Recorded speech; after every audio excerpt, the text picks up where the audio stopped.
Hi friends, welcome to our channel. ಎಲ್ಲರೂ ಹೇಗಿದ್ದೀರಾ? ನಾವು ಚೆನ್ನಾಗಿದ್ದೀವಿ ಫ್ರೆಂಡ್ಸ್. ಇದೊಂದು ರ್ಯಾಂಡಮ್ ವ್ಲಾಗು.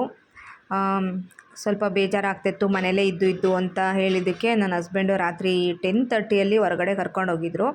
ಅಂದರೆ ಎಲ್ಚನಹಳ್ಳಿ ಹತ್ರ ಎಲ್ಲ ಸ್ವಲ್ಪ ಲೈಟಿಂಗ್ಸ್ ಎಲ್ಲ ಹಾಕಿದ್ರು, ಅಣ್ಣಮ್ಮನ ಕೂರಿಸಿದ್ರು.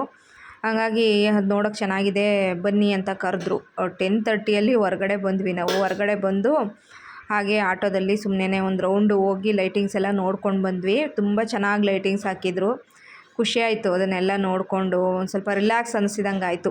ಮನೇಲೇ ಇದ್ದೀವಿ, ಊರಿಗೆ ಹೋಗಿಲ್ಲ ಅಲ್ವಾ, ಹಂಗಾಗಿ ಬೇಜಾರಾಗುತ್ತೆ ತನಗೂ ಅಂತೇಳಿ ಆವಾಗವಾಗ ಹಿಂಗೆ ಯಾವತ್ತಾದರೂ ಹಿಂಗೆ ಬರಬೇಕಾದ್ರೆ, ಮನೆಗೆ ಬರಬೇಕಾದ್ರೆ ಕೆಳಗೆ ಬನ್ನಿ ಅಂತ ಕರೀತಾರೆ ನನ್ನ ಹಸ್ಬೆಂಡ್. ಆವಾಗ ಸುಮ್ಮನೆ ಹಂಗೆ ಒಂದು ರೌಂಡ್ ಹೋಗಿ ಬರ್ತೀವಿ ಅಷ್ಟೇ. ಏನಾದರೂ ತಿನ್ನೋದಿದ್ರೆ ತಿಂದ್ಕೊಂಡು, ಜ್ಯೂಸ್ ಗೀಸ್ ಏನಾದರೂ ಕುಡ್ಕೊಂಡು ಆ ರೀತಿ ಹೋಗಿ ಬರ್ತಾಯಿದ್ವಿ. ಇವತ್ತು ಏನು 10:30 ಆಗಿಬಿಟ್ಟಿತ್ತಲ್ವ, ಹಂಗಾಗಿ ಏನೂ ತಿನ್ನಲಿಲ್ಲ, ಏನೂ ಕುಡಿಲೂ ಇಲ್ಲ. ಲೇಟ್ ಆಗಿಬಿಟ್ಟಿದೆ ಅಂತೇಳಿ ಜಸ್ಟ್ ಹಂಗೆ ಲೈಟಿಂಗ್ಸ್ ನೋಡಿಕೊಂಡು ಬಂದ್ವಿ. ಮಾತ್ರ ಲೈಟಿಂಗ್ಸ್ ಅಂತೂ ಅಷ್ಟು ಚೆನ್ನಾಗಿ ಹಾಕಿದ್ರು. ಲಾಸ್ಟ್ ಟೈಮ್ ಬನಶಂಕರಿ ಜಾತ್ರೆ ಟೈಮಲ್ಲೂ ಹಾಕಿದ್ರು, ಈ ಸತಿ ಎಲ್ಚನಹಳ್ಳಿಲಿ ಹಾಕಿದ್ದು ಅಣ್ಣಮ್ಮನ ಕೂರಿಸಿ. ತುಂಬ ಬ್ಯೂಟಿಫುಲ್ಲಾಗಿ ಕಾಣಿಸ್ತಿತ್ತು. ನನಗಂತೂ ಈ ಥರ ಲೈಟಿಂಗ್ಸು ಅದೆಲ್ಲ ತುಂಬ ಖುಷಿ ಕೊಡುತ್ತೆ. ಆ ಲೈಟಿಂಗ್ಸ್ ಹತ್ರ ಎಲ್ಲ ನಡ್ಕೊಂಡು ಹೋಗೋದು ಎಲ್ಲ ಒಂಥರ ಏನೋ ಒಂಥರ ಖುಷಿ ಆಗುತ್ತಲ್ವ, ತುಂಬ ಚೆನ್ನಾಗಿತ್ತು.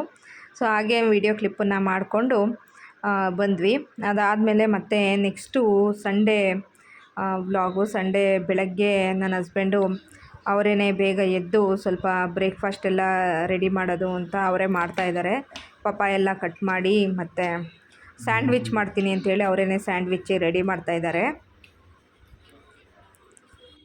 ಸ್ಯಾಂಡ್ವಿಚ್ ರೆಸಿಪಿ ನಾನು ಮುಂಚೆ ತೋರಿಸಿದ್ದೆ, ಮಾಮೂಲಿಯಾಗಿ ಮಾಡೋ ಸ್ಯಾಂಡ್ವಿಚ್ಚು. ಇವತ್ತು ಬಟರ್ ಕೂಡ ಇರಲಿಲ್ಲ, ತುಪ್ಪ ಹಾಕಿ ಮಾಡೋಣ ಅಂಥೇಳಿ ಹಂಗೇ ಕ್ಯಾರೆಟು ಮತ್ತು ಕ್ಯಾಪ್ಸಿಕಮ್ಮು, ಟೊಮೆಟೊ, ಈರುಳ್ಳಿ ಮತ್ತು ಸ್ವಲ್ಪ ಚಿಲ್ಲಿ ಪೌಡರು, ಸ್ವಲ್ಪ ಕಡಲೆ ಬೀಜ ಅದನ್ನೆಲ್ಲ ಹಾಕಿ ಸ್ಯಾಂಡ್ವಿಚ್ ಮಾಡ್ಕೊಳ್ಳೋದು ಚೆನ್ನಾಗಿರುತ್ತೆ. ನಾನು ಲಾಸ್ಟ್ ಟೈಮ್ ತೋರಿಸಿದ್ದೆ, ಬೆಣ್ಣೆ ಇರಲಿಲ್ಲ, ಹಂಗಾಗಿ ಸ್ವಲ್ಪ ತುಪ್ಪನೇ ಹಾಕ್ಬಿಟ್ಟು.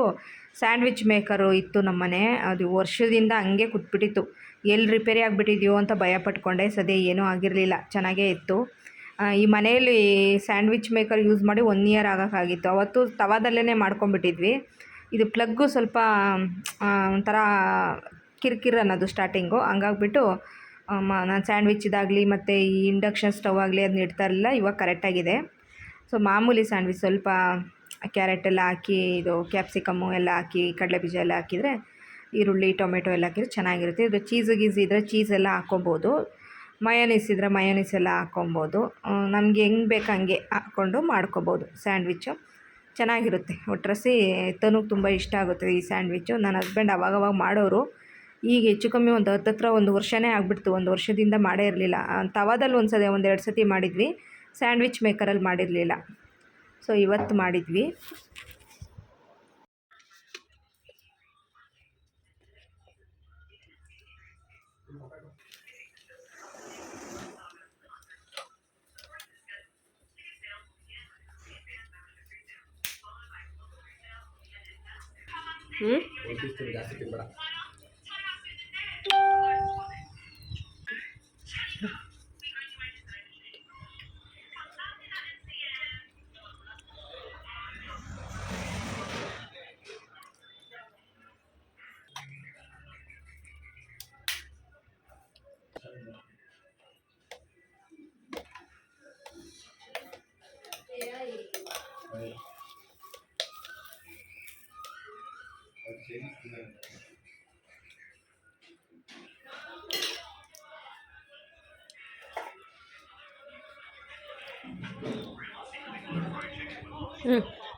ಬ್ರೆಡ್ ಆಮ್ಲೆಟ್ ಮೇಡಮ್, ಬಿಸಿ ತಟ್ಟೆ ಕೊಡು ಮೇಡಮ್. ನೀನು ತಿಂತೀಯ ಬ್ರೆಡ್? ಚಾ ಆಯಿತಾ? ಬ್ರೌನ್ ಬ್ರೆಡ್ ತಂದ್ಬಿಟ್ಟಿದ್ದೀನಿ. ಬ್ರೌನ್ ಬ್ರೆಡ್ ಅದು ಚಿಲ್ಲಿ. ಎಸ್, ಬ್ರೌನ್ ಬ್ರೆಡ್ಡಲ್ಲಿ ಈಗ ಅಪ್ಪ ನಿನಗೆ ಏನಾಗಿ ಬ್ರೆಡ್ ಆಮ್ಲೆಟ್ ಮಾಡಿಕೊಡುತ್ತೆ. ಬ್ರೆಡ್ ಆಮ್ಲೆಟ್ ಮಾಡಿಕೊಡು. ಅದಕ್ಕೆ ತಟ್ಟೆ ಇಟ್ಕೊಂಡು ತಿಂತಾರೆ.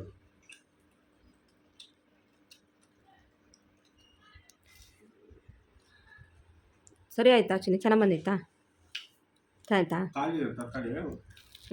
ತರಕಾರಿ ಖಾಲಿ. ನೀನು ಬರೀ ಅದನ್ನು ಸಲಾಡು ಇದನ್ನು ಬಾಯಲ್ಲೇ ತಿಂದರೆ ಇನ್ನೂ 4 ಸ್ಯಾಂಡ್ವಿಚ್ ಆಗಿರೋದು ಅಲ್ಲ ಚಿನ್ನಿ? ತಿಂದಿದ್ದು 2 ಪೀಸು 2 ಸ್ಪೂನ್ ಅವ್ರು ತಿಂದಿದ್ದು ಇಲ್ಲ, ನಾನು ತಿಂದಿದ್ದು ಒಂದೇ ಸ್ಪೂನ. ನಾನು ತಿಂದಿಲ್ಲ. ನೀನು 4 ಬ್ರೆಡ್ ನೀವೇ ತಿನ್ಬೇಡ. ಬೇಡ. ಹ್ಞೂ ಅಮ್ಮ ನಿನ್ನೆ ಎಷ್ಟು ಕಷ್ಟಪಟ್ಟು ನಿದ್ದೆ ಮಾಡಿದ್ದೀನಿ ಗೊತ್ತಾ? ಏನೇನೋ ಮಾಡಿ ನಿದ್ದೆ ಮಾಡಿದ್ದೀನಿ. ಏನೇನು ಮಾಡಿ ನಿದ್ದೆ ಮಾಡಿದೆ? ಕಣ್ಣು ಹಿಂಗೆ ಹಿಂಗೆ ಅಂದು ಕಣ್ಣು ನೋವು ಅದು ನಿದ್ದೆ ಬರುತ್ತೆ ಅಂತ. ಅದು ಸುಮ್ಮನೆ ಯಾವ್ದಾದ್ರು ಕನ್ಸಲ್ಲಿ ಮೂವಿನೋ ಏನೋ ನಾನೇ ಕ್ರಿಯೇಟ್ ಮಾಡಿರೋ ಸ್ಟೋರಿನೋ ಪ್ಲೇ ಮಾಡ್ತಾ ಇದ್ದೆ. ಮತ್ತಿನ್ನೇನು ಮಾಡಿ ನಿದ್ದೆ ಬರ್ತಾ ನಾವು ಅದ್ರ ಆಗಿದ್ದಕ್ಕೆ ಇವಾಗ ಹೋಗ್ಬಿಡೋಣ ಸೀದಾ ಏರ್ ಕೂಲರ್ ತಂದ್ಬಿಡೋಣ ಅಂತ ನೋಡ್ರಿ.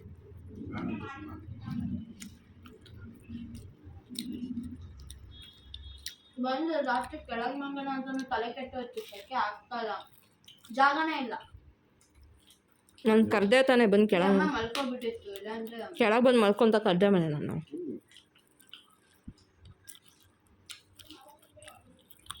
ನೀನಿಬ್ರು ಚೆನ್ನಾಗಿ ಮಲ್ಗಿದ್ದೀರ ಅಂತ ಸುಮ್ಮನೆ. ಏನು ಮಲಗಿಲ್ಲ ನಾನು. ನಿಮ್ಮ ಅಮ್ಮ ಹತ್ರ ಕಾಲು ಹೊತ್ಬಿಟ್ಟ ಅವಾಗ ಸ್ವಲ್ಪ ನಿದ್ದೆ ಮಾಡಿ ಹೋಗಿ ಅಂತ ಒತ್ತದೆ. ಕಾಲು ಒತ್ತಿ ನಿದ್ದೆ ಮಾಡ್ತಿದ್ದೀನಿ. ನಂತರ ಒಳ್ಳೆ ಹೆಂಡ್ತಿ ಯಾರು ಸಿಗ್ತಾರೆ ನಿನಗೆ ಹೇಳು? ಮಾತಾಡ್ತೀಯಲ್ಲ, ಅರ್ಧ ಗಂಟೆ ಮೇಲೆ ಕಾಲು ಒತ್ತಿದ್ದೀನಿ ಚಿನ್ನಿ, ಅಷ್ಟು ನೋವಲ್ಲಿ ಒದ್ದಾಡ್ತಿದೆಯಲ್ಲ ಅಂತ, ಆದರೂ ಗಂಚಳಿ ಮಾತಾಡ್ತೀಯ. ಯಾರು ನಾನು? ನಾನು ಆಗಲೇ ಬೆಳಗ್ಗೆ ರಾತ್ರಿ ನಿಮ್ಮ ಕಾಲ್ ಟಚ್ ಆಯ್ತಲ್ಲ ನನ್ನ ಕೈ. ನಾನು ಯಪ್ಪ ಫೋನ್ ಇಲ್ಲೇ ಇದೆಯಾ ಅಂತ ಸುಮ್ಮನೆ ನೋಡಿದೆ. ಆವಾಗ ಈಗ ಮುಟ್ಟಕ್ಕೆ ಹೋಗಿ ನಿಮ್ಮ ಕಾಲು ಮುಟ್ಬಿಟ್ಟೆ. ನಾನು ಯಾಕೆ ನನಗೆ ಮುಟ್ಟಿದ್ದು ಅಂತ ನೋಡ್ಬಿಟ್ಟು ಆಮೇಲೆ ನೋಡ್ರಿ ಇವಳು ಹಿಂಗೆ ಜಿಂಟು ಬಿಡ್ಬೇಕು. ದಿಂಬನ್ನ ಹಾಕೊಂಡು ಮಾಡ್ಕೊಂಡ್ರು ನಿದ್ದೆ ಬರ್ತಾಯಿಲ್ಲ. ಆಮೇಲೆ ನೀವು ಬೆಳಗ್ಗೆ ನಾನು ಅದಕ್ಕೆ ಕೆಳಗಡೆ ಮಲ್ಕೊಂಡೆ, ಸ್ವಲ್ಪ ನಿದ್ದೆ ಬರುತ್ತಂತ. ನಿದ್ದೆ ಬಂತು. ಕೌದಿ ಹಾಸ್ಕೊಂಡು ಮಲ್ಕೊಂಡೆ ನಾನು ಮಲ್ತಾ ಇದ್ದೆ. ಆಮೇಲೆ ಚಾಪೆ ಮೇಲೆ ಏನಾದ್ರು ನಿಂಗೆ ತೊಂದರೆ ಆಯಿತಾ? ನನ್ನ ಮೈಕಲ್ಲು ಅದಲ್ಲ. ಹೌದಾ? ಬೆನ್ನು ನೀ ಚೆನ್ನಾಗೇ ನಿದ್ದೆ ಮಾಡ್ತಾ ಬಿಡ್ತಿಲ್ಲ. ನನಗೆ ಒಂದು ಪ್ರಾಬ್ಲಮ್ ಏನು ಗೊತ್ತಾ?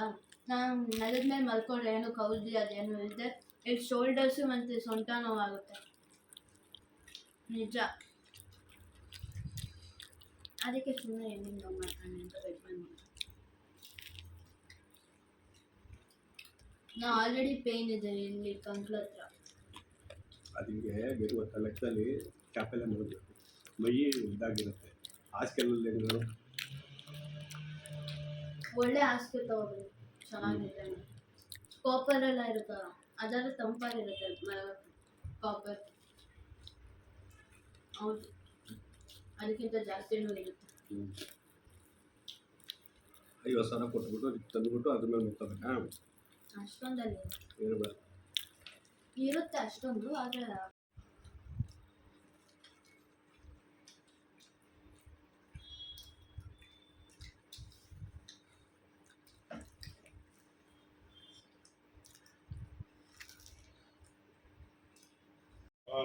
ಅದೇಂಥದ್ದು ಹಾಲು? ಹಾಂ, ಲಸ್ಸಿನಾ? ಮತ್ತೇನು ನಾನು ಹಾಲು ಕಾಯಿಸ್ಕೊಬಂದು ಕೊಟ್ಟೆ ಅಂದ್ಕೊಂಡೆ.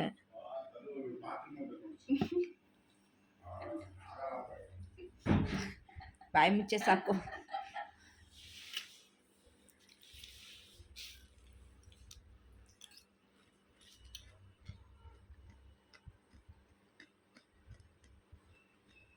ವಡ್ಡಿ ಥರ ಹೆಂಗಿದೆಯಾ ನೋಡು. ಫ್ರೆಂಡ್ಸ್, ಇದು ಮಂಗಳವಾರದ ದಿನದ ವಿಡಿಯೋ. ಮಂಗಳವಾರ ನಾನು ಮಧ್ಯಾಹ್ನ ಬಿರಿಯಾನಿ ಮಾಡಿದ್ದೆ. ಸ್ವಲ್ಪ ಬಿರಿಯಾನಿ ಮತ್ತು ಅದ್ರ ಜೊತೆಗೆ ಸ್ವಲ್ಪ ಪೆಪ್ಪರ್ ಡ್ರೈ ಮಾಡಿದ್ದೆ. ಸೊ ವಿಡಿಯೋ ರೆಸಿಪಿ ಏನು ಶೂಟ್ ಮಾಡ್ಕೊಳಕ್ಕೆ ಹೋಗಲಿಲ್ಲ. ಮಾಮೂಲಿಯಾಗಿ ಮಾಡೋ ರೆಸಿಪಿ ಅಲ್ವಾ ಅಂಥೇಳಿ ನಾನೇನು ವಿಡಿಯೋ ಶೂಟ್ ಮಾಡ್ಕೊಳ್ಳಿಲ್ಲ. ನನ್ನ ಹಸ್ಬೆಂಡ್ ಆಲ್ರೆಡಿ ಅವರು ತಿನ್ಕೊಂಬಿಟ್ಟು ಡ್ಯೂಟಿಗೆ ಹೋಗಿದ್ರು. ಸೊ ತನು ಇನ್ನೂ ತಿಂದಿರಲಿಲ್ಲ. ಈಗ ತನುಗೆ ಹಾಕ್ಕೊಡ್ತಾಯಿದ್ದೀನಿ ನಾನು. ಬಿರಿಯಾನಿ ಅಂತೂ ತುಂಬ ಚೆನ್ನಾಗಾಗಿತ್ತು. ತುಂಬ ದಿವಸನೇ ಆಗಿಬಿಟ್ಟಿತ್ತು ಬಿರಿಯಾನಿ ಮಾಡಿ. ಬರೀ ಚಿಕನ್ ಗ್ರೇವಿ, ಚಿಕನ್ ಸಾಂಬಾರು ಆ ಥರನೇ ಮಾಡ್ತಾಯಿದ್ವು, ಬಿರಿಯಾನಿ ಮಾಡಿರಲಿಲ್ಲ. ಸೊ ಹಂಗಾಗಿ ಬಿರಿಯಾನಿ, ಸ್ವಲ್ಪ ಮೊಸರು ಬಜ್ಜಿ ಮತ್ತು ಸ್ವಲ್ಪ ಪೆಪ್ಪರ್ ಡ್ರೈ ಥರ ಮಾಡಿದ್ವಿ. ಸೊ ಹಂಗೇ ಇನ್ನು ಊರಿಗೆ ಹೋಗೋಣ ಅಂತ ಅಂದ್ಕೊಂಡು ಪ್ಲ್ಯಾನ್ ಮಾಡ್ಕೊಂಡಿದ್ದೀವಿ. ಪ್ಲ್ಯಾನ್ ಅಂತಂದರೆ ಊರಲ್ಲಿ ಒಂದು ಬಿಟ್ಟರೆ ಒಂದು ಫಂಕ್ಷನ್ನು ಮತ್ತು ಜಾತ್ರೆ ಎಲ್ಲ ಇದೆ. ಸೊ ಹಂಗಾಗಿ ಊರಿಗೆ ಹೋಗಿ ಬಂದುಬಿಡೋಣ ಅಂಥೇಳಿ ನಾನು ತನು ಮಾತ್ರ ಹೋಗ್ತಾಯಿದ್ದೀವಿ. ನನ್ನ ಹಸ್ಬೆಂಡೂ ಕರ್ಕೊಂಡು ಹೋಗಬೇಕು ಅಂತಲೇ ಪ್ಲ್ಯಾನ್ ಇದ್ದಿದ್ದು. ಬಟ್ ಅವರು ಸ್ವಲ್ಪ ನಾನು ಬರಲ್ಲ ಇವಾಗ, ನೀವು ಹೋಗಿ ಅಂತಂದರು. ಹಾಗಾಗಿ ನಾನು ತನು ಇಬ್ಬರೇ ಊರಿಗೆ ಹೋಗೋಣ ಅಂತ ಪ್ಲ್ಯಾನ್ ಮಾಡ್ಕೊಂಡಿದ್ದೀವಿ. ಸೊ ಊರಿಗೆ ಹೋದ್ಮೇಲೆ ಊರಿನ ವ್ಲಾಗ್ಗಳನ್ನ ಶೇರ್ ಮಾಡ್ತೀನಿ. ಅಂದರೆ ಫಂಕ್ಷನ್ಸ್ ಇದೆ, ಒಂದು 2-3 ಫಂಕ್ಷನ್ ಇದೆ, ಮತ್ತು ನಮ್ಮೂರ ಜಾತ್ರೆ ಇದೆ. ಸೊ ಅದೆಲ್ಲದೂ ವಿಡಿಯೋ ಮಾಡಬೇಕು ಅಂತ ಅಂದ್ಕೊಂಡು ಪ್ಲ್ಯಾನ್ ಮಾಡ್ಕೊಂಡಿದ್ದೀನಿ. ನಾನು ತನು ಇಬ್ಬರೇ ಊರಿಗೆ ಹೋಗೋಕೆ ಸ್ವಲ್ಪ ಬೇಜಾರಾಗ್ತಾಯಿದೆ. ನನ್ನ ಹಸ್ಬೆಂಡ್ ಬಂದಿದ್ರು ಚೆನ್ನಾಗಿರೋದು ಅಂತ ಅನ್ನಿಸ್ತು. ಆದರೂ ನಾನು ತನ್ನೇ ಇಬ್ಬರೇ ಹೋಗಿ ಬರ್ತೀವಿ. ನನ್ನ ಹಸ್ಬೆಂಡು ಮೋಸ್ಟ್ಲಿ ಕರ್ಕೊಂಡು ಬರೋ ಅಷ್ಟೊತ್ತಿಗೆ ಅಂದರೆ ನಾವು ರಿಟರ್ನ್ ಬರೋ ಅಷ್ಟೊತ್ತಿಗೆ ಅವರು ಬಂದು ಕರ್ಕೊಂಡು ಬರ್ತಾರೆ ಅಂತ ಅಂದ್ಕೊಂಡಿದ್ದೀವಿ. ನೋಡಬೇಕು. ಸೊ ನೆಕ್ಸ್ಟ್ ವ್ಲಾಗಲ್ಲಿ ನಾನು ಊರಿಗೆ ಹೋಗೋದೆಲ್ಲ ವಿಡಿಯೋ ಶೇರ್ ಮಾಡ್ತೀನಿ. ಹಾಗೆ ಇದು ಅಷ್ಟೇ, ಇದು ಮೊನ್ನೆ ವ್ಲಾಗು, ಅಂದರೆ ಮಂಗಳವಾರದ ವ್ಲಾಗ್ ಇದು. ಮೊನ್ನೆ ಮಂಗಳವಾರ ಹೋಯ್ತಲ್ಲ ಆವತ್ತು ಸ್ವಲ್ಪ ಹೊರಗಡೆ ಹೋಗಿದ್ವಿ. ಹೊರಗಡೆ ಹಂಗೆ ಬೇಜಾರಾಗ್ತಿತ್ತು ಅಂತೇಳಿ ಹಿಂಗೇ ಸುಮ್ಮನೆ ತಿರುಗಾಡ್ಕೊಂಡು ಬಂದ್ವಿ. ತಿರುಗಾಡ್ಕೊಂಡು ಅಂದರೆ ಈ ಬಸವನಗುಡಿ ಕಡೆ ಹೋಗಿದ್ವಿ ನಾವು. ಬಸವನಗುಡಿ ಕಡೆ ಹೋದರೆ ಇಲ್ಲೊಂದು ಚಾಟ್ಸ್ ಅಂಗಡಿ ಇದೆ. ತುಂಬ ಚೆನ್ನಾಗಿರುತ್ತೆ ಅಲ್ಲಿ ಚಾಟ್ಸು.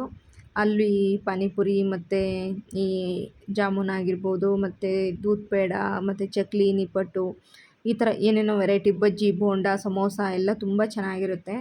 ಇದೊಂದು ಫೇಮಸ್ಸು ಶಾಪು. ಸೊ ಅಲ್ಲಿ ಹೋಗ್ಬಿಟ್ಟು ನಾವು ಆವಾಗವಾಗ ಈ ಥರ ಚಾಟ್ಸ್ ತಿಂತಾಯಿರ್ತೀವಿ. ನನ್ನ ಹಸ್ಬೆಂಡು ಸ್ವೀಟ್ ತೊಗೊತಾ ಇರ್ತಾರೆ. ಈ ಕೋವಾದು ಸ್ವೀಟ್ ಚೆನ್ನಾಗಿರುತ್ತಲ್ಲಿ, ಚಂಪಾಕಲಿ ಆಗಿರಲಿ, ಕೋವಾ ಆಗಿರಲಿ, ಅವ್ರು ಅದು ತೊಗೊಂಡ್ರು. ನಾನು ತನು ಇಬ್ಬರೂ ಪಾನಿಪುರಿ ತೊಗೊಂಡು, ಪಾನಿಪುರಿ ಕೂಡ ತುಂಬ ಚೆನ್ನಾಗಿರುತ್ತೆ ಇಲ್ಲಿ. ಹಾಗಾಗಿ ಪಾನಿಪುರಿ ತೊಗೊಂಡು, ತನುಗೆ ಸಮೋಸ ಇಷ್ಟ. ಇಲ್ಲಿ ಬಂದರೆ ಸಮೋಸ ಕೂಡ ಕೊಡಿಸ್ತಾರೆ ನನ್ನ ಹಸ್ಬೆಂಡು. ಅವಳು ಪಾನಿಪುರಿ ತಿಂದು ಆಮೇಲೆ ಒಂದು ಸಮೋಸ ತೊಗೊಂಡು, ನಾನು ಮತ್ತೆ ಇಲ್ಲಿ ಗೋಲಿ ಬಜ್ಜಿನೂ ಚೆನ್ನಾಗಿರುತ್ತೆ, ಹಾಗಾಗಿ ಗೋಲಿ ಬಜ್ಜಿ ಮತ್ತು ವಡೆ ತೊಗೊಂಡೆ. ಒಟ್ರಾಸಿ ಇವತ್ತು ಒಂಥರ ಸ್ನ್ಯಾಕ್ಸ್ ಚೆನ್ನಾಗೇ ತಿಂದ್ವಿ. ಖುಷಿ ಆಯಿತು. ಇಲ್ಲಿ ತುಂಬ ಒಂಥರ ಹಿಂಸೆದಂಗೆ ಆಗ್ತಾಯಿತ್ತು. ಹೊರಗಡೆ ಬಂದಿದ್ದು ಒಂಥರ ರಿಲ್ಯಾಕ್ಸ್ ಆದಂಗೆ ಆಯಿತು. ತನುಗೆ ಮನೆಯಲ್ಲೇ ಕೂರಿಸ್ಕೊಂಡ್ಬಿಟ್ಟಿದ್ದೀನಲ್ವ, ಹಂಗಾಗಿ ಯಾವಾಗವಾಗ ಸ್ವಲ್ಪ ಈ ರೀತಿ ಹೊರಗಡೆ ಸುತ್ತಾಡ್ಸ್ಕೊಂಬಂದ್ರೆ ಅವಳಿಗೂ ಖುಷಿಯಾಗುತ್ತೆ ಅಂತೇಳಿ ನಾನು ನನ್ನ ಹಸ್ಬೆಂಡು ಕರ್ಕೊಂಬರ್ತೀವಿ ಅಷ್ಟೇ. ನಾವು ಬಂದಾಗ ಸಾಯಂಕಾಲ ಆಗಿತ್ತು, ಅಂದರೆ 6 ಗಂಟೆ ಟೈಮಲ್ಲಿ ಬಂದಿದ್ವಿ. ರಿಟರ್ನ್ ಆಗೋ ಅಷ್ಟೊತ್ತಿಗೆ ಕತ್ಲೇನೇ ಆಗಿಬಿಡ್ತು, 7-7:30 ಆಗಿಬಿಡ್ತು. ನಾನು ಈ ರೋಡಾಗಿ ಬಂದಾಗೆಲ್ಲ ಇಲ್ಲಿ ಏನಿದೆ, ಇದು ಪದ್ಮನಾಭ ನಗರ. ಆ ಫ್ಲೈಓವರ್ ಮೇಲೆ ಅಲ್ಲಿ ಪಕ್ಕದಲ್ಲೇ ಆ ಬಿಲ್ಡಿಂಗ್ಗಳು ನೋಡ್ತಾ ಇರ್ತೀನಿ. ಸಣ್ಣ ಸಣ್ಣದಾಗಿದೆ ಬಿಲ್ಡಿಂಗ್ಗಳು. ಒಂಥರ ತುಂಬ ಸಣ್ಣ ಮನೆಗಳಲ್ಲೇ ತುಂಬ ಜನ ವಾಸ ಮಾಡ್ತಾಯಿದ್ದಾರೆ. ಅವ್ರು ನೋಡಿದಾಗೆಲ್ಲ ಅಂದ್ಕೊತಾ ಇರ್ತೀನಿ, ಹೆಂಗಪ್ಪ ಈ ಸೌಂಡಲ್ಲಿ ಇದರಲ್ಲಿ ಹೆಂಗಿರ್ತಾರಪ್ಪ ಅಂತ ಅನಿಸ್ತಾ ಇರುತ್ತೆ. ಅಷ್ಟು ವೆಹಿಕಲ್ ಸೌಂಡೆಲ್ಲ ಕೆಳಗಿರುತ್ತಲ್ವ, ಹಂಗಾಗಿ. ಒಟ್ರಾಸಿ ಆದ್ರೂ ಸ್ವಂತಕ್ಕೆ ಒಂದು ಚಿಕ್ಕದಾಗಲಿ ಬೆಂಗಳೂರಲ್ಲಿ ಮನೆ ಇದ್ದರೆ ಅವರೇ ಪುಣ್ಯವಂತರು ಅನಿಸುತ್ತೆ. ಸೊ ಹಂಗಾಗಿ ಅದನ್ನು ನೋಡಿದ ತಕ್ಷಣ ನಿಮ್ಗೆ ಹೇಳ್ಬೇಕು ಅನ್ನಿಸ್ತು, ಹಾಗಾಗಿ ಹೇಳಿದೆ. ರೀಫಿಲ್ ಮಾಡಿದ್ದಾರೆ, ಅದು ಮುಂಚೆ ಹಳೇದು ಅದೆಲ್ಲ ಇದ್ದಿಲ್ಲ, ಆ ವಾಟರ್ ಮೆಲನ್ದೆಲ್ಲ.